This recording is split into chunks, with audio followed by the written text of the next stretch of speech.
आखिर जिंदगी में असली सुखी कौन सा व्यक्ति है? इस विषय पर गौतम बुद्ध की बेहद ही प्रसिद्ध कहानी की शुरुआत करते हैं। हम हमेशा उन चीजों के पीछे भागते रहते हैं जो हमारे पास नहीं है।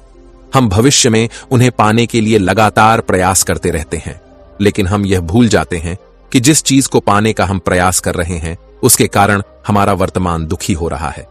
हमारे वर्तमान की सारी खुशियां हमसे छिन रही हैं।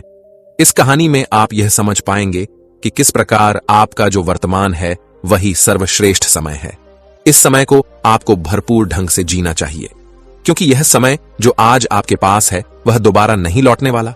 बहुत समय पहले की बात है, एक नगर में एक बहुत ही गरीब व्यक्ति रहता था। वह जब भी किसी धनी व्यक्ति को देखता तो वह मन ही मन बोलने लगता और कहता, हे भगवान, तूने मुझे इतना गरीब क्यों बनाया? इन अमीर व्यक्तियों को देखो, ये लोग कैसे ढंग से खेल रहे हैं, जीवन का आनंद ले रहे हैं, और एक मैं हूं जो हर रोज एक एक पैसे के लिए तरस जाता हूं। मेरे पास तो फूटी कौड़ी तक नहीं है और यह लोग पैसे बर्बाद कर रहे हैं। हे भगवान, मुझे भी अमीर बना दे। एक दिन वह व्यक्ति इसी तरह बोल रहा था, तभी उसके पास से एक बौद्ध भिक्षु गुजर रहे थे। उन भिक्षु ने उस गरीब व्यक्ति की सारी बातें सुन ली और तभी वह बौद्ध भिक्षु उस व्यक्ति से कहते हैं, क्या बात है भंते, तुम इतने परेशान क्यों हो? तुम इतने दुखी क्यों लग रहे हो? क्या कोई तकलीफ है तुम्हें? तभी वह व्यक्ति कहता है, हे गुरुदेव, मैं बहुत दुखी हूं, मैं बहुत गरीब हूं। मेरे पास तो खाने तक के लिए पैसे नहीं बचते। मैं एक एक पैसों के लिए तरस जाता हूं। इस दुनिया में मेरा कोई नहीं। मैं सुखी होना चाहता हूं। मुझे सुखी होना है, मुझे अमीर होना है।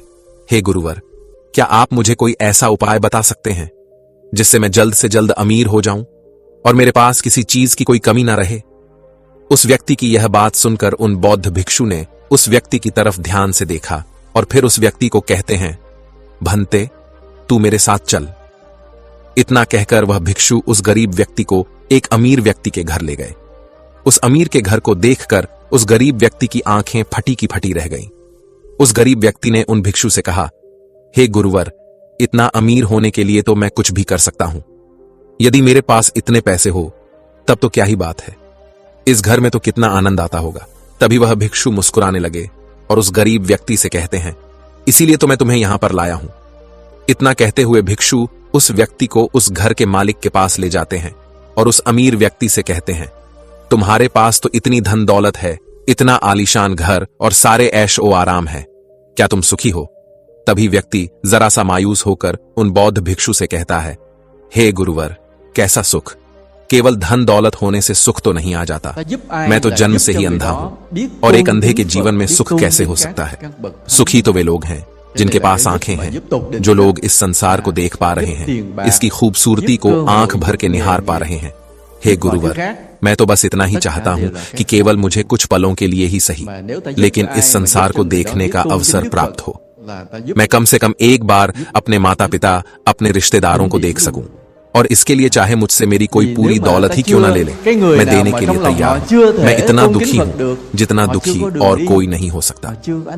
हे ईश्वर, आपने मुझे अंधा क्यों बनाया? तभी उन बौद्ध भिक्षु ने उस गरीब व्यक्ति की ओर इशारा करते हुए कहा, तुम्हारे पास एक बहुत दिग्गज अवसर है। यदि तुम चाहो तो केवल अपनी आंखें देकर तुम इस अन्य व्यक्ति की सारी धन दौलत ले सकते हो और उसके बाद तुम भी अमीर बन जाओगे, तुम भी सुखी हो जाओगे, तुम्हें तुम्हारा सुख मिल जाएगा और इस अंधे व्यक्ति को उसका सुख प्राप्त हो जाएगा। तभी वह गरीब व्यक्ति कहता है, नहीं नहीं गुरुजी, आप ये क्या कह रहे हैं? बिना आंखों के मैं अमीर होकर क्या करूंगा?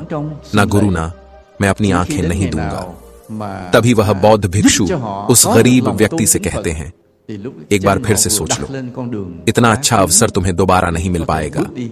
तभी वह गरीब व्यक्ति कहता है, यदि आपके पास कोई और मार्ग है तो बताइए, अन्यथा मैं अपने घर चलता हूं।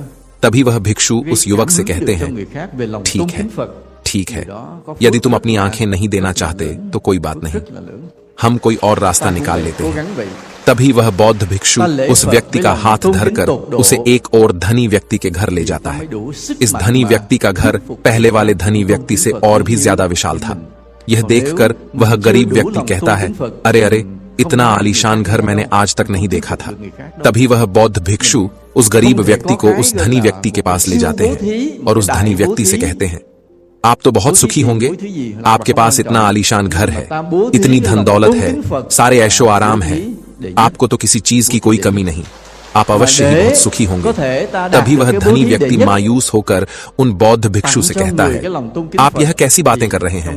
आप तो जानते हैं कि मेरे दोनों हाथ काम नहीं करते, मैं अपाहिज हूँ। यह जो इतनी धन दौलत आप देख रहे हैं, इन्हें देखकर भी मैं अपने हाथ वापस नहीं ला सकता। तो ऐसे में यह धन दौलत मेरे किस काम की? इससे तो अच्छा होता कि ईश्वर ने भला ही मुझे गरीब बनाया होता, लेकिन कम से कम मेरे दोनों हाथ मुझे सही दे देता। ना जाने भगवान ने मुझे क्यों अपाहिज बना दिया। जितना दुखी मैं हूँ, उतना दुखी और कोई नहीं होगा। तभी एक बार फिर उन बौद्ध भिक्षु ने उस गरीब व्यक्ति की ओर इशारा करते हुए कहा, भंते, तुम्हारे पास एक और मौका है। यदि तुम चाहो तो अपने दोनों हाथ देकर इस अमीर व्यक्ति की सारी धन दौलत ले सकते हो। क्या कहते हो? क्या तुम तैयार हो? और अब की बार तो तुम्हें आंखें भी नहीं देनी होगी, तुम्हारी आंखें तुम्हारे साथ ही रहेंगी। तभी वह गरीब व्यक्ति उन बौद्ध भिक्षु से कहता है, अरे महाराज, आप ये क्या कह रहे हैं? एक अपाहिज होकर मैं इस धन दौलत का क्या करूंगा? क्या आपके पास कोई ऐसा अमीर व्यक्ति नहीं है जिसका पूरा शरीर भी स्वस्थ हो और उसके पास बेशुमार धन दौलत भी हो? तभी वह बौद्ध भिक्षु उस व्यक्ति का हाथ धर करके उसे तीसरे अमीर व्यक्ति के पास ले जाते हैं। उस अमीर व्यक्ति के पास उसका अपना महल था। यह देखकर वह गरीब व्यक्ति उन बौद्ध भिक्षु से कहता है, हे गुरुवर, ये तो अवश्य ही बहुत सुखी होगा। इसके पास तो इतना आलीशान महल है, इसके पास तो इतनी सारी धन दौलत है, ये अवश्य ही बहुत खुश रहते होंगे, इनका जीवन तो आनंद में होगा। तभी वह बौद्ध भिक्षु उस गरीब व्यक्ति को उस धनी व्यक्ति के पास ले जाते हैं और फिर उस धनी व्यक्ति से कहते हैं, आप तो अवश्य ही खुश रहते होंगे, क्योंकि आपके पास इतना आलीशान महल है, इतनी सारी धन दौलत है, आपके पास तो सारी सुख सुविधाएं भी हैं, आपका जीवन तो आनंद में बीतता होगा। इसके जवाब में वह अमीर व्यक्ति कहता है, हे गुरुवर, कैसा आनंद! मुझ जैसा दुखी इस दुनिया में और कोई नहीं होगा। मैं आज बहुत दर्द में हूँ। मेरी पत्नी ने मुझे धोखा दे दिया है, वह किसी और से प्रेम करती है जो मुझसे भी अमीर है। आज मुझे समझ आया कि यह धन दौलत कभी किसी को सुख दुख नहीं दे सकती, और जब मन में दुख हो तो यह धन दौलत किस काम की? मुझसे सुखी तो वह गरीब इंसान होगा जिसकी पत्नी कम से कम उसके साथ तो है, वो उसके साथ वफादार तो है। आज मैंने तय कर लिया है कि मैं अपनी पत्नी और उसके प्रेमी की हत्या कर दूंगा। ये सुनकर वह भिक्षु उस अमीर व्यक्ति से कहते हैं, इससे पहले कि तुम ऐसा कदम उठाओ, कम से कम मुझे भोजन तो करवा दो। जाओ और भोजन की व्यवस्था करो, और साथ में कुछ कांच के टुकड़े भी ले आना। वह धनी व्यक्ति सभी साधु संतों का बहुत आदर करता था, इसलिए वह उन बौद्ध भिक्षुओं की बात मान जाता है। लेकिन वह यह नहीं समझ पाता कि आखिर उन बौद्ध भिक्षु ने खाने के साथ कांच के टुकड़े क्यों मंगवाए हैं। लेकिन जैसा कि उन बौद्ध भिक्षु ने कहा था, वह अमीर व्यक्ति उसी प्रकार खाने की व्यवस्था कर देता है। वह भोजन के साथ कुछ कांच के टुकड़े लेकर उन बौद्ध भिक्षु के पास पहुंचता है। तभी वह बौद्ध भिक्षु, वह गरीब व्यक्ति और वह धनी व्यक्ति तीनों एक साथ भोजन करने बैठते हैं, और उसी समय बौद्ध भिक्षु कुछ कांच के टुकड़े उठाकर उस अमीर व्यक्ति के भोजन में मिला देते हैं और उससे कहते हैं, लो, अब तुम इसे खा सकते हो। वह अमीर व्यक्ति अचंभित हो गया और उन बौद्ध भिक्षु से कहता है, हे गुरुवर, आप यह क्या कह रहे हैं? इस खाने में तो कांच के टुकड़े आपने मिलाए हैं, इस भोजन को मैं कैसे खा सकता हूँ? यदि यह भोजन मैं करूंगा तो इससे मुझे बहुत तकलीफ होगी और हो सकता है कि मेरी मृत्यु भी हो जाए। तभी वह भिक्षु मुस्कुराने लगे और उस अमीर व्यक्ति से कहते हैं, तुम्हें यह बात तो समझ में आ गई, लेकिन तुम्हें यह बात नहीं समझ में आती कि अगर इस भोजन को खाना है तो इस भोजन के कांच के टुकड़ों को तुम्हें निकालकर अलग करना ही होगा। तभी यह भोजन तुम्हारे खाने योग्य बनेगा, और तब यह भोजन तुम्हें कोई तकलीफ नहीं देने वाला, बल्कि तुम्हें सुख ही प्रदान करेगा। इस पर वह अमीर व्यक्ति अचरज में उन बौद्ध भिक्षु से कहता है, हे गुरुवर, आखिर आप क्या कहना चाहते हैं? तभी वह बौद्ध भिक्षु उस अमीर व्यक्ति से कहते हैं, ऐसे लोग जो कांच के टुकड़े के समान है, यदि तुम उनके साथ चिपके रहोगे तो तुम्हें दर्द तो अवश्य ही होगा। जिस प्रकार यह कांच का टुकड़ा मिला हुआ भोजन तुम्हें दर्द प्रदान करेगा, इसलिए इसका समाधान तो यही है कि तुम इन कांच के टुकड़ों को भोजन से अलग कर दो और जो है उस पर ध्यान दो, अर्थात कि तुम उन लोगों को भूल जाओ जो तुम्हारे जीवन में नहीं है, और उन लोगों पर ध्यान दो जो इस समय तुम्हारे साथ हैं, जैसे कि तुम्हारी पुत्री, वह भी तो तुम्हारे प्यार की भूखी है। क्या तुम्हारा यह कर्तव्य नहीं है कि तुम उसका ख्याल रखो, उसकी परवरिश करो। आगे भिक्षु उस अमीर व्यक्ति से कहते हैं, सुख तो तुम्हारे पास ही है, बस इन कांच के टुकड़ों को, अर्थात अपनी पत्नी और उसके प्रेमी की हत्या करने का यह विचार अपने मन से निकाल दो, अन्यथा यह कांच के टुकड़ों से मिला हुआ भोजन के समान ही होगा और इसका परिणाम भी बहुत भयानक होगा। वह भिक्षु इतना कहकर शांत हो गए और उस अमीर व्यक्ति को भी उन भिक्षु की बात समझ में आ गई। उन्होंने तुरंत ही उन बौद्ध भिक्षु के चरण छुए और वह अमीर व्यक्ति कहने लगा, हे गुरुवर, आपने मुझे पाप करने से बचा लिया है, मैं आपका बहुत बहुत आभारी हूं। उसके बाद वह भिक्षु उस गरीब व्यक्ति को लेकर आगे की ओर निकल जाता है। तभी रास्ते में वह गरीब व्यक्ति उन भिक्षु से कहता है, हे गुरुवर, क्या इस दुनिया में ऐसा कोई नहीं है जो सुखी हो? तभी वह भिक्षु उस गरीब व्यक्ति से कहते हैं, भंते, आखिर तुम सुखी क्यों नहीं हो? इस पर वह गरीब व्यक्ति कुछ देर के लिए सोच विचार करता है, लेकिन उसके पास कोई जवाब नहीं होता। तभी वह भिक्षु उस गरीब व्यक्ति से कहते हैं, क्योंकि तुम्हें वह चाहिए जो तुम्हारे पास नहीं है, तुम्हारे पास धन नहीं है और तुम्हें धन चाहिए, तुम अमीर होना चाहते हो, तुम्हें लगता है कि वह तुम्हें सुख देगा, लेकिन तुम इस वास्तविकता को भी भूल रहे हो कि बाद में तुम्हें दुख भी वही देगा। जैसे कि जब हम पहले एक अमीर व्यक्ति के पास पहुंचे थे तो उसके पास आंखें नहीं थीं, उसके पास जो नहीं था वह उसके लिए बिलक रहा था, जबकि उसके पास तो बेशुमार धन दौलत थी और उसका पूरा शरीर भी पूरी तरह से स्वस्थ था, लेकिन उसका ध्यान उस पर नहीं था। वह उसे छोड़कर उन चीजों के पीछे भाग रहा था जो उसके पास नहीं थी। इसी तरह से दूसरे अमीर व्यक्ति के पास आंखें थीं, धन दौलत भी थी, लेकिन हाथ नहीं थे। इसी प्रकार जो चीज उसके पास थी वह उसका आनंद नहीं ले रहा था, बल्कि वह तो इस दुख में था कि उसके पास उसके हाथ नहीं है। और ठीक इसी प्रकार से तीसरा अमीर व्यक्ति भी दुखी था, क्योंकि उसके पास तो धन दौलत भी थी, ऐशो आराम भी था और उसके पास तो उसका पूरा शरीर भी था, वह पूरी तरह से स्वस्थ और तंदुरुस्त भी था, लेकिन फिर भी वह दर्द में था, क्योंकि उसे उसकी पत्नी ने धोखा दे दिया था, जो उसकी कभी हो ही नहीं सकती थी। जो स्त्री केवल धन के लिए किसी और के साथ भाग जाए, क्या वह उसका साथ कभी दे सकती थी? नहीं। लेकिन उस अमीर व्यक्ति के पास जो था, अर्थात उसकी पुत्री, वह उसके बारे में सोच ही नहीं रहा था। आगे वह भिक्षु उस गरीब व्यक्ति से कहते हैं, अमीर गरीब होने से दुख और सुख का कोई मतलब नहीं होता। अमीर हो या गरीब, हमारे दुखी होने का एकमात्र कारण यही होता है कि हम हमेशा उन चीजों के पीछे भागते रहते हैं जो हमारे पास है ही नहीं, और जो वर्तमान में हमारे पास है हम उस पर ध्यान ही नहीं देते और ना ही उसका आनंद ले पाते हैं। हम तो केवल भविष्य में घूमते रहते हैं, भूतकाल में अटके रह जाते हैं और यह सारी गलतियां हम वर्तमान की जमीन पर करते हैं। और यही कारण है कि तुम कभी आनंदित हो ही नहीं पाते, तुम कभी खुश नहीं रह पाते, क्योंकि जो आनंद का समय है, अर्थात वर्तमान का समय है, वह तो यूं ही नष्ट हो जाता है। तभी आगे वह भिक्षु उस गरीब व्यक्ति की ओर इशारा करते हुए कहते हैं, भंते, तुम मुझे यह बताओ, क्या तुम्हारे पास उन तीनों अमीर व्यक्तियों के दुखों में से कोई एक भी दुख है? तभी वह गरीब व्यक्ति सोच विचार कर उन भिक्षु से कहता है, नहीं, मेरे पास उन अमीर व्यक्तियों के दुख में से कोई भी दुख नहीं है। इस पर भिक्षु उस गरीब व्यक्ति से कहते हैं, तो फिर तुम दुखी क्यों हो? इसका जवाब देते हुए वह गरीब व्यक्ति उन भिक्षु से कहता है, हे गुरु, भले ही मैं उनके मुकाबले सुखी हूं, पर क्या धन कमाना या धन प्राप्त करने की इच्छा नहीं होनी चाहिए? क्या मुझे अपने वर्तमान को इसी तरह से स्वीकार कर लेना चाहिए? क्या मुझे हमेशा इसी तरह से गरीब रहना चाहिए? तभी भिक्षु दिल से मुस्कुराते हुए उस गरीब व्यक्ति से कहते हैं, वर्तमान में वर्तमान क्षण का आनंद लो, वर्तमान में ही ऐसे कर्म करो जिससे तुम्हारा भविष्य सुधर सके, लेकिन ऐसी चीजों के पीछे व्यर्थ समय न गवाओ जो तुम्हारे पास आज नहीं है। जो तुम्हारे पास आज है उसका आनंद लो, और जो तुम पाना चाहते हो उसके लिए केवल कर्म करो, और उस कर्म का फल तुम्हें भविष्य में मिलेगा। यानी इसकी चिंता में भी मत रहना, क्योंकि यदि तुम इसकी चिंता में रहोगे तो कभी सुखी नहीं रह पाओगे, भले ही हालात कितने भी बुरे क्यों ना हो। केवल अपने आज पर ध्यान दो और अपने कर्म मन लगाकर करो। इतना कहकर वह भिक्षु शांत हो गए, और गरीब व्यक्ति को भी उन बौद्ध भिक्षु की बात अच्छी तरह से समझ में आ चुकी थी। वह यह समझ चुका था कि अब से उसे अपने वर्तमान पर ध्यान देना है, उसे अपने वर्तमान को सुधारना है। उसके बाद उस गरीब व्यक्ति ने उन बौद्ध भिक्षु को प्रणाम किया और वापस अपने घर लौट गया।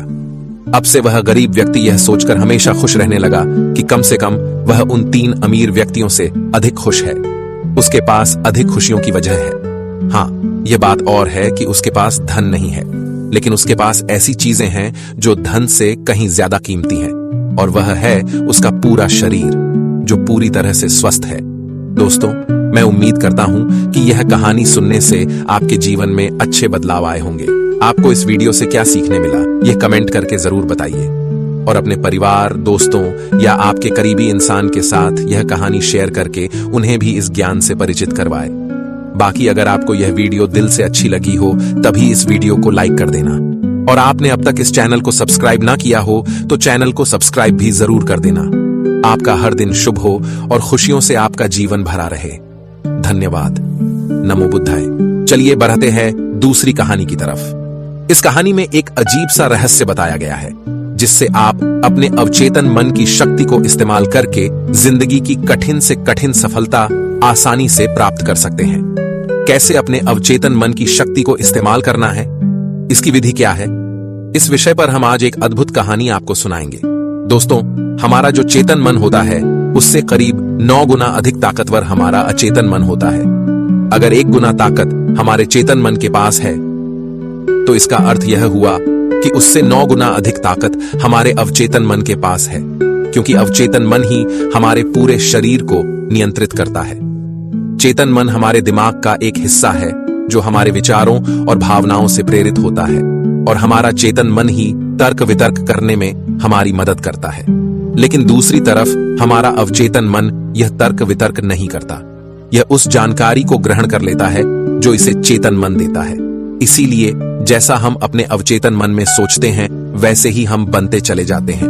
क्या आपने कभी इन बातों पर विचार किया है कि कोई व्यक्ति दुखी क्यों है और वहीं पर दूसरा व्यक्ति इतना सुखी क्यों है? एक व्यक्ति सुख और समृद्धि से भरा हुआ है, वहीं पर दूसरा व्यक्ति इतना गरीब और दुखी क्यों है? एक व्यक्ति भयभीत है जबकि दूसरा व्यक्ति आस्था और विश्वास से भरा हुआ है। एक व्यक्ति आलीशान महलों में रहता है, वहीं पर दूसरा व्यक्ति गरीब और टूटी फूटी कुटिया में रहता है। कोई बहुत सफल है तो कोई असफल।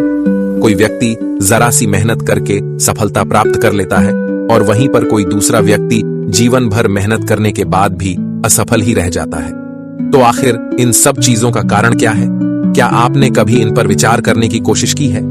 हमारे जीवन में जो भी अच्छा है वह हमारे चेतन मन पर निर्भर करता है। अर्थात यदि आप अपने चेतन मन में यह बात भरेंगे कि मेरे साथ जो कुछ भी होगा वह अच्छा होगा, मेरे साथ जो कुछ भी हो रहा है वह अच्छा हो रहा है, और मैं एक दिन कामयाब जरूर बनूंगा, तो आप अवश्य ही अपने जीवन में कामयाब बन जाएंगे। वहीं पर यदि आप अपने अवचेतन मन में बुरी बुरी बातें रखेंगे, अर्थात नकारात्मक बातें कहेंगे, तो आपके जीवन में केवल नकारात्मकता ही भर जाएगी और आपके साथ कुछ भी अच्छा नहीं होगा। आप जहां जाएंगे वहां पर आपके हाथ केवल असफलता ही लगेगी। आप हमेशा निराश और परेशान ही रहेंगे, लेकिन उनका हल आपको कभी नहीं मिल पाएगा। इसलिए यदि आप भी अपने मन को अच्छी तरह से जानना चाहते हैं, वह सेवा काम करवाना चाहते हैं जो आप चाहते हैं, उसे अपने नियंत्रण में रखना चाहते हैं, तो इस कहानी को अंत तक जरूर देखिएगा, क्योंकि इस वीडियो में आपको ऐसी महत्वपूर्ण जानकारियां मिलेगी जिसकी मदद से आप अपना जीवन अच्छे से जी सकते हैं। आप जो चाहे उसे हासिल कर सकते हैं। आप जिस भी लक्ष्य को प्राप्त करना चाहते हैं उसे आप प्राप्त कर सकते हैं। आज की इस कहानी में हम यह जानने वाले हैं कि आखिर चेतन मन और अवचेतन मन में मुख्य अंतर क्या है और वह किस तरह से काम करता है, और हम अपने अचेतन मन में अच्छी बातें किस प्रकार से भर सकते हैं जिससे हमारा जीवन परिवर्तित हो सके, हम सफलता की ओर आगे बढ़ सके। बहुत समय पहले की बात है, एक नगर में एक बहुत ही प्रसिद्ध गुरु रहा करते थे। उनकी ख्याति दूर दूर तक फैली हुई थी। उनके आश्रम में उनके कई शिष्य भी थे। एक दिन संध्या के वक्त वह गुरुवर अपने सभी शिष्यों को बुलाकर उन्हें उपदेश दे रहे थे। वे कह रहे थे, शिष्यों, हमारा मस्तिष्क 2 भागों में विभाजित है, चेतन मन और अवचेतन मन। चेतन मन हमारे मस्तिष्क का पहरेदार है, वहीं पर अवचेतन मन हमारा मालिक है। उन गुरु की आवाज सुनकर एक शिष्य ने कहा, है गुरुदेव, आप क्या कहना चाहते हैं? आप कहीं यह तो नहीं कह रहे कि हमारे भीतर कोई और है जो हमें चला रहा है, जो हमारी सारी क्रियाओं पर नजर रखे हुए है? इस पर गुरुवर उस शिष्य को मुस्कुराते हुए कहते हैं, भंते, मैं तुम्हें एक छोटी सी कहानी सुनाता हूँ। इस कहानी में तुम्हें तुम्हारे सवालों का जवाब मिल जाएगा। इस कहानी को ध्यानपूर्वक सुनना और इसे समझने का प्रयास करना। आगे गुरुवर कहानी बताते हुए कहते हैं, बहुत समय पहले की बात है। एक नगर में एक बहुत ही धनी सेठ रहा करता था और उसकी एक आलीशान हवेली भी थी। उसकी हवेली के द्वार पर हमेशा एक पहरेदार तैनात रहता था और हवेली में जब भी कोई उपद्रव होता, कोई शोर शराबा होता, तो उसकी आवाज चारों ओर गूंजने लगती और उस आवाज को सुनकर आसपास के लोग भी उस महल के पास आते और उस पहरेदार को खूब समझाने की कोशिश करते और कहते, देखो, तुम्हारी हवेली से बहुत सारी आवाजें आती हैं जिससे हमारे घर की शांति भंग हो जाती है। कृपया करके इन आवाजों को बंद करो। आखिर इस शोर शराबे में क्या रखा हुआ है? इस तरह से हल्ला करके तुम अपना जीवन कैसे शांति से बिता सकते हो? इस पर वह पहरेदार जवाब देते हुए कहता है, देखो भाई, मैं जानता हूं कि शोर करना बुरी बात है, लेकिन मैं क्या करूं? मैं भी इससे बहुत परेशान हूं। जो भी आवाजें होती हैं वह हवेली में होती है, इससे मेरी भी शांति भंग होती है। लेकिन आप मुझे क्यों समझा रहे हैं? इसका कारण मैं तो नहीं, इसका कारण तो मेरा मालिक है। आप उसे जाकर समझाइए। यह बात सुनकर लोग भी यह बात समझ जाते हैं कि बात तो सही है। आखिर इसमें इस पहरेदार की क्या गलती है? यह तो केवल अपना काम कर रहा है। गलती तो मालिक ही है। वह उपद्रव करता है, वह शोर शराबे करता है, और जब भी उसे यह सब करने का मन होता है तो वह हवेली के बाहर आता है और उपद्रव करके वह वापस हवेली में जाकर बैठ जाता है। और जिन लोगों को भी उस हवेली के मालिक से तकलीफ होती है, जिनकी भी शांति भंग होती है, वे सभी आकर उस पहरेदार को ही समझाने का प्रयास करते हैं। वह उसे खूब सुनाते हैं। लेकिन क्या इससे यह समस्या सुलझेगी? इस प्रश्न के साथ गुरुवर अपने शिष्य से कहते हैं, तुम ही बताओ, इसका क्या समाधान है? इस पर वे शिष्य गुरु के इस प्रश्न का जवाब देते हुए कहता है गुरुवर, जिन्हें भी उन हवेली के मालिक से तकलीफ है जो शोर शराबे करता है और लोगों की शांति भंग कर देता है, उन सभी को उनसे बात करनी चाहिए, तभी तो इसका समाधान निकलेगा। भला पहरेदार की इसमें क्या गलती है? वह तो केवल अपना काम कर रहा है और वह उससे ज्यादा कर भी क्या सकता है? उसके हाथों में तो और कुछ भी नहीं है। इस पर वह गुरुवर मुस्कुराते हुए अपने उस शिष्य से कहते हैं, भंते, ठीक इसी तरह से हमारा मन भी होता है। हमारा चेतन मन मनुष्य का पहरेदार होता है और पहरेदार को यह अच्छी तरह से पता है कि क्रोध करना बुरी बात है, बुरे शब्दों का इस्तेमाल करना बुरी बात है, अश्लील ख्यालों में खोए रहना बुरी बात है। अर्थात हमारे चेतन मन को यह बात बहुत अच्छी तरह से पता है कि गुस्सा करना, आलस करना, काम वासना जैसे विचार गलत है। यह सभी विकार हमारे भीतर नकारात्मक विचार उत्पन्न करते हैं जिससे हमारा विनाश होता है। लेकिन वह कर भी क्या सकता है? वह चीज उसके हाथों में है ही नहीं, क्योंकि वह चीज वह कर ही नहीं रहा। यह तो वह अंदर बैठा मालिक कर रहा है। अर्थात हमारा अवचेतन मन जो हमसे कोई भी कार्य बहुत ही आसानी से करवा लेता है। और यह सभी बातें हम में से हर कोई अच्छी तरह से जानते हैं और हमें ऐसा लगता भी है कि हम अच्छी तरह से समझ चुके हैं, जैसे कि वह पहरेदार समझता है। लेकिन वास्तविकता में तो इससे हमारे जीवन पर कोई भी बुनियादी फर्क नहीं होता। आगे वह गुरु उस शिष्य से कहते हैं, भंते, तुमने भी अपने आप को कई बार यह समझाने की कोशिश की होगी कि मुझे सुबह सही समय पर उठना है, आश्रम की साफ सफाई करनी है, भिक्षा मांगने जाना है और रात को आने के बाद मुझे ध्यान भी करना है। लेकिन क्या इससे कोई फर्क हुआ? इसका जवाब देते हुए शिष्य कहता है, नहीं, बिल्कुल नहीं हुआ। मैंने कई बार अपने आप को समझाया है कि मुझे इस समय पर यह काम करना है, मुझे अपना समय व्यर्थ नहीं करना, मुझे अपने समय का इस्तेमाल करना है और मुझे आगे बढ़ना है। लेकिन मैं चाहकर भी उन सभी कार्यों को समय पर नहीं कर पाता। इस पर वह गुरुवर अपने उस शिष्य से कहते हैं, भंते, जब भी हम अपने आप को कुछ समझाने का प्रयास करते हैं तो हमें ऐसा लगता है कि अब हम समझ चुके हैं और अब हमसे कोई गलती नहीं होने वाली, और हम सोचते हैं ज़रेनिया कि अब हमारा जीवन बदल जाएगा, हम जो भी करेंगे अब वह सही होगा, अब तो हम जीवन में सफलता प्राप्त कर ही लेंगे। लेकिन दूसरे ही पल हम यह पाते हैं कि हमारे जीवन में कोई बुनियादी बदलाव आया ही नहीं है, और ऐसा केवल हमारी नासमझी के कारण होता है। हम अपनी नासमझी के कारण अवचेतन मन की जगह पर अपने चेतन मन को समझाने का प्रयास करते हैं। अर्थात मालिक को त्याग कर हम पहरेदार से बात करते रहते हैं और उसे समझाने की कोशिश करते हैं। लेकिन तुम यह भूल जाते हो कि आखिर वह पहरेदार कर भी क्या सकता है? वह सब उसके हाथों में है ही नहीं है। हमें तो अपने अवचेतन मन को समझाने की आवश्यकता है। हमारी बुद्धि अर्थात वह पहरेदार जो यह समझ जाता है कि क्या सही है और क्या गलत, उसे कब क्या करना है क्या नहीं करना। लेकिन यह सारी बातें केवल हमारे पहरेदार अर्थात हमारे चेतन मन के सीमित रह जाती हैं। यह सारी बातें हवेली के उस मालिक अर्थात हमारे अवचेतन मन तक तो पहुंच ही नहीं पाती। और यही कारण है कि हमारे जीवन में कभी कोई बुनियादी बदलाव हो ही नहीं पाता। ठीक उसी प्रकार जैसे कि यदि आपसे कोई कहता है कि पौधे में पानी भरोगे तो वह पौधा एक दिन वृक्ष होगा और फिर उसमें फल आएंगे, और आप उस बात को मान लेते हैं और उस पौधे में पानी भी देते हो, लेकिन आप पौधे की पत्तियों पर पानी देते हो और सोचते हो कि इसमें फल आएंगे। लेकिन जरा एक बार के लिए यह सोचिए, अगर पत्तियों में पानी दोगे तो उसमें फूल और फल कैसे आएंगे? हमें तो उस पौधे की जड़ में पानी देने की आवश्यकता है, लेकिन हम में से अधिकांश लोग केवल पत्तियों पर ही पानी छिड़क कर अपने आप को बहुत भाग्यशाली समझने लगते हैं। लेकिन वे यह भूल जाते हैं कि जो पानी वह पत्तियों पर दे रहे हैं वह पानी पेड़ की गहराइयों में तो जा ही नहीं पा रहा, तो ऐसे में उस पौधे पर फल कैसे लगेंगी? ठीक इसी प्रकार हम भी अपने मन के साथ करते हैं, और यही कारण है कि हम अपने जीवन में जो भी चाहते हैं वह हमें नहीं मिल पाता। हम अपने जीवन में फल चाहते हैं लेकिन वह हमें नहीं मिल पाता। इस पर शिष्य उन गुरुवर से कहता है गुरुवर, तो फिर हमें क्या करना चाहिए? क्या ऐसा कोई उपाय है जिससे हम अपने चेतन मन की सारी बातें अपने अवचेतन मन तक पहुंचा सकें? ऐसी कोई प्रक्रिया है जिसमें हम अपने संदेश को अपने चेतन मन तक पहुंचा सके? इस पर वह गुरुवर शिष्य से कहते हैं, भंते, यदि तुमने अपने संदेश को चेतन मन तक पहुंचा दिया तब तुम जो चाहोगे वह इच्छा प्राप्त कर सकते हो। तुम जैसा चाहो उस लक्ष्य को प्राप्त कर सकते हो, क्योंकि हमारा अवचेतन मन हमारे चेतन मन से 9 गुना अधिक शक्तिशाली होता है।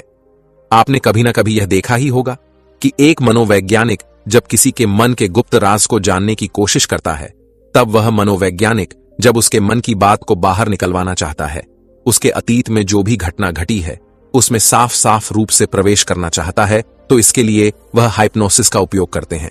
और आप में से अधिकांश लोगों ने इस प्रक्रिया को देखा ही होगा। इस प्रक्रिया का प्रयोग करके मन की सारी सूचनाएं अपने आप ही बाहर निकलती हैं।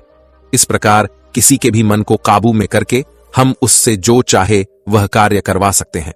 हाँ, अब आपके मन में यह भी प्रश्न उठ रहा होगा कि शायद वह सभी हमारे अवचेतन मन की चाल को समझते हैं, वह इसे अच्छी तरह से जानते हैं कि उसे किस तरह से अपने काबू में किया जाता है। तो इसका जवाब बहुत ही सीधा और सरल है, और इसका जवाब है हाँ, क्योंकि उन्होंने इसके ऊपर कई बार प्रयोग किया है और वह इसमें इतने निपुण हो जाते हैं कि वह किसी भी दूसरे मन पर अपना काबू कर सकते हैं। और अगर आप भी अपने अवचेतन मन की बात को समझते हैं, अपने मन की चाल को समझते हैं, तो आप भी अपने ही नहीं बल्कि किसी दूसरे के मन को भी वश में कर सकते हैं। आगे गुरुवर अपने उस शिष्य से कहते हैं, भंते, अपने अचेतन मन तक संदेश पहुंचाने के लिए आपको अपने चेतन मन को शांत करना होगा, उसे सुलाना होगा। और ऐसा इसलिए क्योंकि हमारा चेतन मन तर्क वितर्क करने में माहिर है। वह एक पहरेदार है, वह हमारी रक्षा के लिए हमेशा तैनात रहता है। इसीलिए जब भी तुम अपना कोई संदेश उस चेतन मन तक पहुंचाने की कोशिश करोगे जरेनिया, तो वह तुमसे तर्क वितर्क जरूर करेगा और हमें अपनी बात अपने मालिक तक पहुंचाने की इजाजत तक नहीं देगा। जब तक कि हम अपनी बात अपने चेतन मन को अच्छी तरह से समझा नहीं देते या उसे शांत नहीं कर देते, तब तक वह हमें उस हवेली में घुसने नहीं देगा, क्योंकि हमारी सामान्य बुद्धि अर्थात हमारा चेतन मन तर्क वितर्क करने में माहिर होता है। और यही कारण है कि हम में से अधिकांश लोग अपने अचेतन मन तक एक साफ और स्पष्ट संदेश पहुंचा ही नहीं पाते, और इसी कारण हम अपने अचेतन मन को भी अच्छी तरह से समझ नहीं पाते। और हमारा अचेतन मन तर्क वितर्क नहीं करता, उसे तो केवल साफ और स्पष्ट संदेश चाहिए जिस पर वह कार्य कर सके, और उस तक हम साफ और स्पष्ट संदेश तभी पहुंचा सकते हैं जब हमारा मन पूरी तरह से शांत रहेगा, जब हमारे मन में और कोई विचार नहीं होंगे। और यही कारण है कि जब एक मनोवैज्ञानिक किसी के मन पर प्रयोग करता है, उसके मन को काबू करने की कोशिश करता है, उससे मनचाही बात निकलवाने की कोशिश करता है, तो सबसे पहले वह उसके चेतन मन को ही सुलाते हैं। आपने कहीं ना कहीं यह तो देखा ही होगा कि उनके सामने एक पेंडुलम जैसी चीज उनकी आंखों के सामने रख दी जाती है और उसे घुमाया जाता है, जिसे लगातार देखने के बाद वह व्यक्ति पूरी तरह से निद्रा में चला जाता है। और इस कारण उसका चेतन मन पूरी तरह से शांत हो जाता है, और जब उसका पहरेदार पूरी तरह से सो जाता है और उसके पास तर्क वितर्क करने के लिए कोई नहीं बचता, तब वह वैज्ञानिक आसानी से उस हवेली में जाता है और उस मालिक से जी भर के बातें करता है। जो बातें वह चाहता है वह बातें वह उससे निकलवा देता है। टिब के एक महान दार्शनिक ने कहा था कि अगर बात समझ में आ जाए तो आपका जीवन परिवर्तित हो जाता है। लेकिन उन्होंने वह बात उस समय के लोगों के लिए कही थी, क्योंकि उस समय टिब और बाकी दुनिया के लोग बहुत सरल हुआ करते थे। उनका मन बहुत साफ हुआ करता था और उनको जो भी बातें बताई जाती थीं, वह उन बातों को बहुत शांतिपूर्वक सुनते और समझते थे। उस समय कोई भी तर्क वितर्क नहीं करता था, और जब कोई व्यक्ति तर्क वितर्क करने में माहिर होता था तो वह उसे तर्क वितर्क करने देते और शांति से केवल उसकी बातें सुनते, जब तक कि व्यक्ति तर्क वितर्क करके थक ना जाए। तो वह गुरु के पास वापस आता है और उनसे कहता है गुरुवर, मैं अब तर्क वितर्क करके थक चुका हूं, लेकिन उससे मुझे कुछ भी हासिल नहीं हुआ। कृपया करके अपना कोई मार्ग बताइए। आप मुझे अपने तरीके से समझाएं। अब मैं उसमें कोई भी अवरोध उत्पन्न नहीं करूंगा। ठीक इसी प्रकार से हमारी बुद्धि भी काम करती है। जब हमारा मस्तिष्क तर्क वितर्क करके थक जाता है, तब उसे इस बात का एहसास होता है कि तर्क वितर्क करके उसे कुछ भी हासिल नहीं होने वाला, और उस समय तक उसे कुछ भी समझ में नहीं आएगा। अगर आपको यह वीडियो दिल से अच्छी लगी हो, तभी इस वीडियो को लाइक कर देना, और आपने अब तक इस चैनल को सब्सक्राइब ना किया हो तो चैनल को सब्सक्राइब भी जरूर कर देना। आपका हर दिन शुभ हो और खुशियों से आपका जीवन भरा रहे। धन्यवाद। नमो बुद्धाय।